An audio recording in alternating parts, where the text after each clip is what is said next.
Dear students, good evening all of you. आज की कक्षा में मैं आपको भक्ति काल की राजनीतिक और धार्मिक परिस्थितियां समझाने जा रही हूं। आप सभी ध्यानपूर्वक सुनकर समझने का प्रयास करेंगे। देखिए, आचार्य रामचंद्र शुक्ल ने हिंदी साहित्य के इतिहास में भक्ति काल की समय सीमा विक्रमी संवत 1375 से विक्रमी संवत 1700 तक निश्चित की है। और अगर सन के हिसाब से चलें तो भक्ति काल की सीमा 1318 ईस्वी से 1643 ईस्वी तक निश्चित की गई है। किसी भी युग विशेष के साहित्य को समझने के लिए उस युग की परिस्थितियों का अध्ययन अनिवार्य होता है, क्योंकि युगीन परिस्थितियां ही साहित्य में प्रतिफलित होती हैं। इसीलिए भक्ति काल को अगर हम समझना चाहते हैं कि इस समय सीमा में यानी 1375 से 1700 वर्ष की समय अवधि में राजनीतिक दृष्टि से उस समय का समाज कैसा था, कैसा वातावरण था, तो वह राजनीतिक परिस्थितियों के अध्ययन करने पर ही हमें ज्ञात हो पाएगा। राजनीतिक परिस्थितियां देखिए, राजनीतिक दृष्टि से भक्ति काल का लगभग समय यानी कौन सा समय 1375 से 1700 बीच की अवधि का समय आतंक, अत्याचार, अशांति और संघर्ष का समय था। भक्ति काल का जो आरंभ है दिल्ली के सुल्तान मोहम्मद बिन तुगलक के राज्यकाल से कुछ समय पहले हुआ था।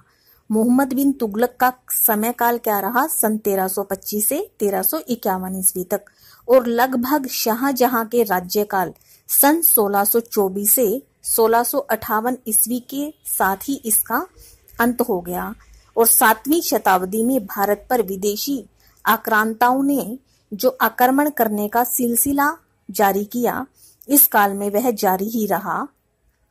परिणाम स्वरूप 14वीं शताब्दी के अंत में समूचे उत्तरी भारत पर मुसलमानों का अधिकार हो गया था और यवन सेनाएं अब दक्षिण की ओर बढ़ने लगी थी। अर्थात जो राजनीतिक परिस्थितियां हैं वो अनुकूल नहीं थी, इसीलिए इसे अव्यवस्था और संघर्ष का काल भी कहा जाता है। इस युग में बाबर ने लोधी वंश को हराया और भारत में मुगल राज्य की स्थापना की, और शेर शाह सूरी ने बाबर के उत्तराधिकारी हुमायूं को पराजित करके दिल्ली पर अपना आधिपत्य स्थापित किया।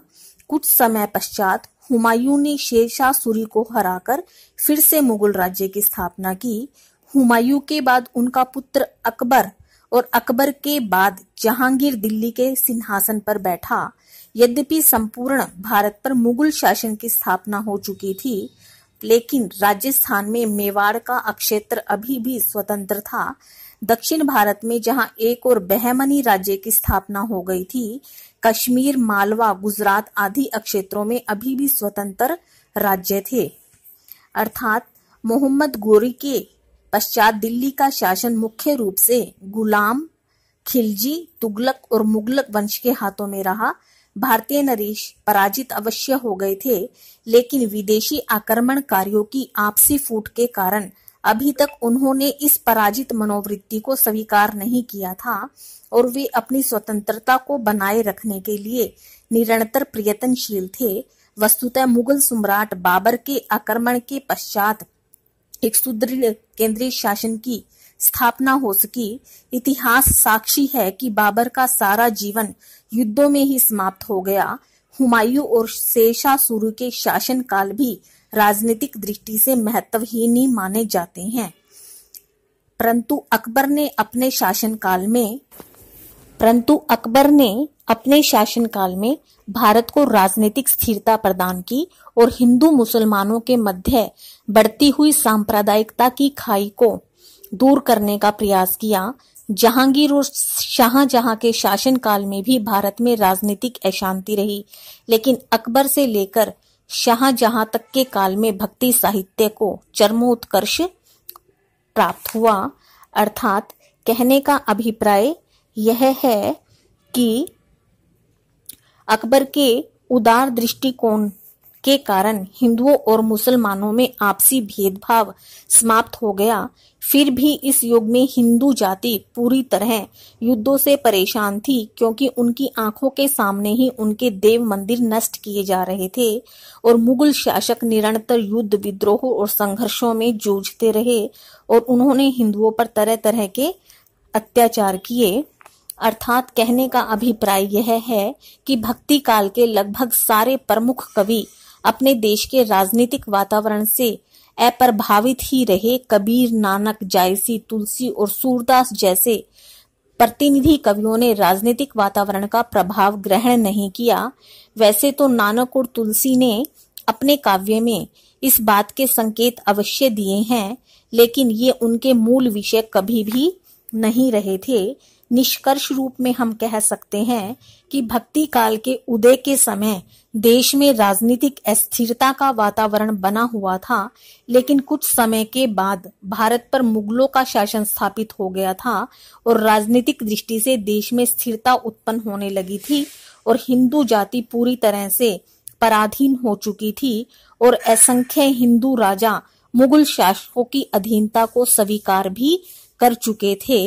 लेकिन हिंदी साहित्य के भक्त कवियों ने अपनी वाणी में इन राजनीतिक वातावरण को कोई विशेष महत्व प्रदान नहीं किया, अपितु अपनी वाणी में उन्होंने धर्म और शांति पूर्वक उपदेश ही लिखे। अर्थात समग्रतः इन सभी भक्त कवियों की वाणी धर्म और शांति प्रधान ही रही। अब मैं आपको धार्मिक परिस्थितियां बताने जा रही हूँ। राजनीतिक एवं सामाजिक परिवेश के अनुरूप ही धार्मिक परिवेश का होना भी स्वाभाविक था।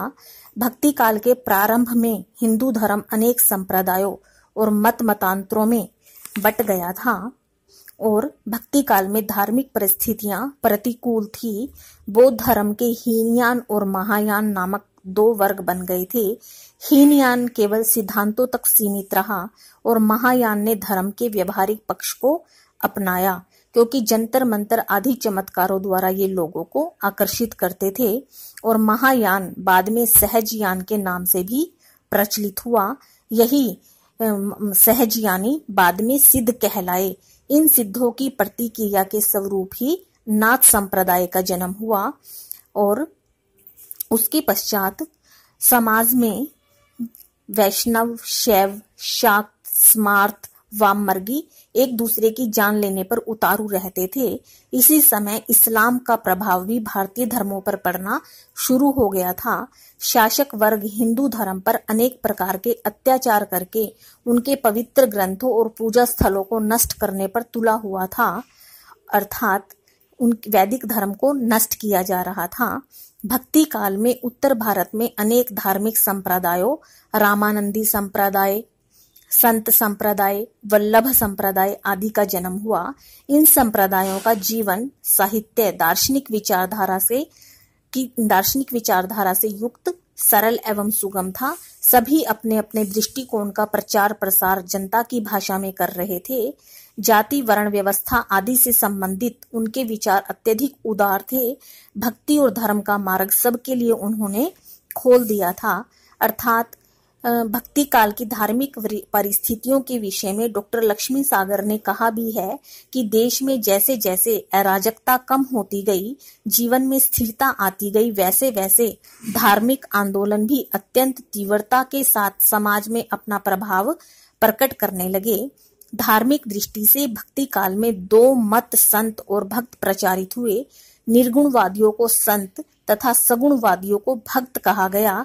एक और निर्गुण संतों और सूफियों ने धार्मिक सहनशीलता का मार्ग प्रशस्त किया, तो दूसरी ओर सगुणवादी राम भक्ति शाखा तथा कृष्ण भक्ति शाखा ने मिलकर मानवीय धर्म को अत्यधिक विस्तृत परिवेश प्रदान किया। अर्थात कहने का अभिप्राय है कि धार्मिक दृष्टि से इस काल में चार मुख्य काव्य धाराओं का निर्वाह हुआ: निर्गुण काव्य धारा, सगुण काव्य धारा, सूफी काव्य धारा।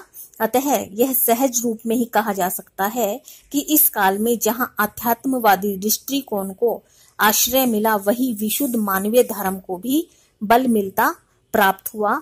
अर्थात सभी संत, सूफी और फकीरों ने प्रेम मार्ग को अपनाकर धर्म को धर्म को ऊपर उठाने की कोशिश की और सबकी भक्ति भावना में प्रेम को विशेष स्थान प्रदान किया गया। अर्थात इस काल का जो साहित्य है, जो भक्तिकालीन साहित्य है, उसमें चार विशेष काव्य धाराओं का उदय होने से भक्ति को विशेष बल मिला, क्योंकि इस युग में कबीर, जायसी, सूर, तुलसी जैसे सुप्रसिद्ध कवियों की जो वाणी थी वो वास्तव में ऐसी वाणी थी जो निराश और हताश जनता के लिए संजीवनी बूटी के समान थी। इन चार काव्य धाराओं के कारण ही इस काल के साहित्य को हिंदी साहित्य का स्वर्ण युग भी कहा जाता है। धन्यवाद।